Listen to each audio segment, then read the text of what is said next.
2021 was a very important year for the theme park industry, with many substantial events occurring all over the world. As many of you already know, this was the year that theme parks recovered from the disaster that was 2020, and was also the year that epic rides like Velocicoatser opened to the public.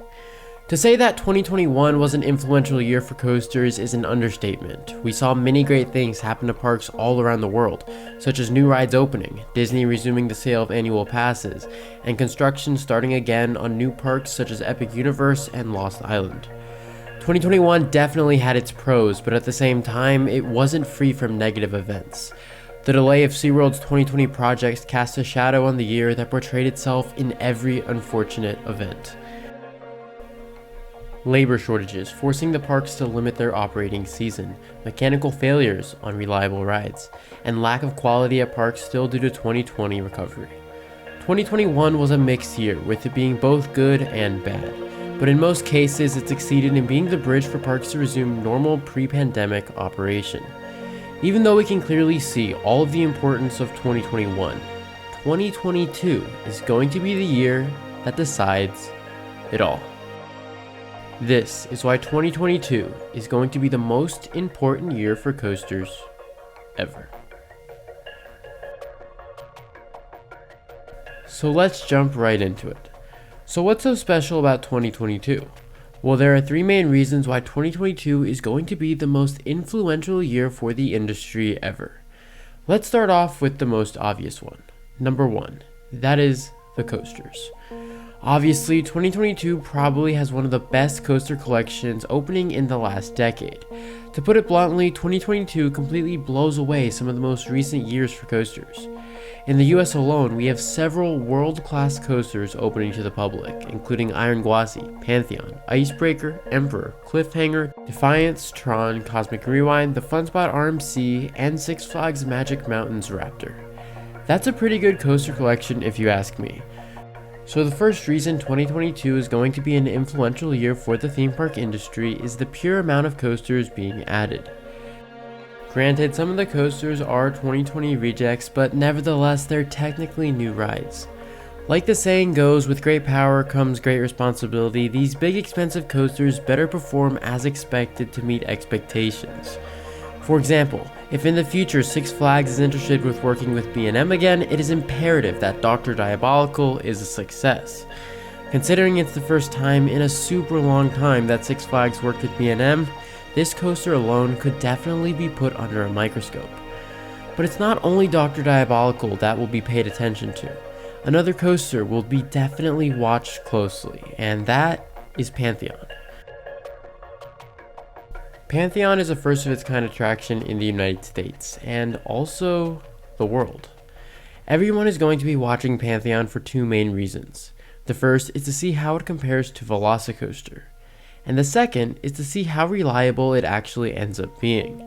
If Pantheon is a super reliable, insane attraction, then chances are we'll see another coaster like it in the future. And trust me, that would definitely be a good thing. Another extremely interesting thing about the SeaWorld 2020 attractions is to see if they still maintain the same level of hype as they would have if they would have opened in 2020. My prediction is probably yes, but who knows? So we already established the first reason of why 2022 is super important, but trust me, we are just getting started. The second reason why 2022 is the most influential year for the industry is that it's the first year since 2019 where parks have a complete non-COVID operating season. Now you may be slightly confused about what I mean, so let me explain. 2021 was widely considered to be the year where parks got back on their feet, where they finally were free from issues related to 2020, and for the most part that did happen. However, it wasn't free from learning curves. I mean, still to this day, certain parks are suffering from labor shortages and staffing issues, and not to mention, in a perfect world, the 2020 coasters would have already opened in 2021. Well, why didn't they open? Well, two reasons, staffing and marketing. But now that we're coming out of 2021, hopefully these issues are resolved. So ideally, 2022 will be the first year where 2020 problems are completely out of the picture. So this will be the first year in a while where we can actually see how parks truly recovered. This will definitely determine future investments. So the second reason is the recovery. So that brings us to our third reason, and this is by far the most important. This is progress. 2022 will bring many influential attractions and improvements. I believe parks are going to take what they learned from the previous years and roll with it. They're going to keep what works and get rid of the stuff that doesn't. For example, mobile ordering at certain parks was a decent success. However, other parks with mobile ordering, well, let's just say it wasn't pretty. I think the parks that experience success with this will be likely to keep it as an option in the future, while the other parks which failed at it will definitely try to either shy away or try to perfect it. So what I'm saying is that 2022 should theoretically be a year of improvement. Another important thing that is happening in the theme park industry is an enhanced focus on theming. Theming is one of the things that makes theme parks great, and we're clearly seeing a shift towards it in the industry. I mean, just think about all of the amazing themed rides and areas that we've gotten or are getting pretty soon. We just had Velocicoatser, and now we're getting Cosmic Rewind and Tron.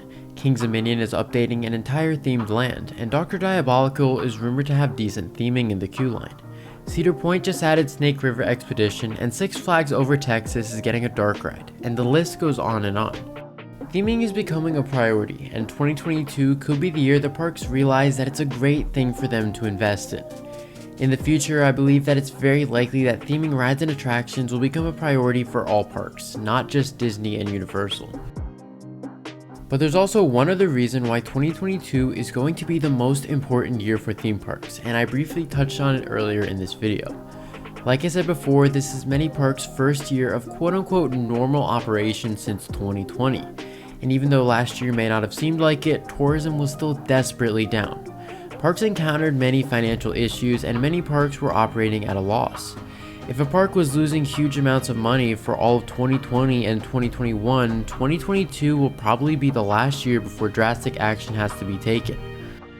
This means that if parks are really struggling, they better hope that 2022 is a fantastic year for them. The bottom line is some parks are still really struggling. Even Cedar Fair, a relatively stable chain, experienced a second quarter operating loss of $38 million. So 2022 is likely going to have to be the year that they get out of the red and get back into the green. Just think about it. If 2022 is a year that Cedar Fair fully recovers, the same can be said about Six Flags and maybe even SeaWorld. And if they don't fully recover, they might unfortunately have tough times ahead, with staffing issues increasing, labor shortages continuing, and overall park quality decreasing. So let's hope that 2022 is a great year for coasters. So those are just some of the reasons why 2022 will be the most influential year for the theme park industry. Everything from the coasters to the recovery and even the progress all come together to make 2022 the make it or break it year for parks. Only time will tell though what actually happens. Who knows, maybe after 2022 things could be drastically different. Thanks for watching, and don't forget to subscribe if you want to see content just like this all the time. And comment below your thoughts on the future of the theme park industry, especially in 2022. This is the Coaster Josh, signing out.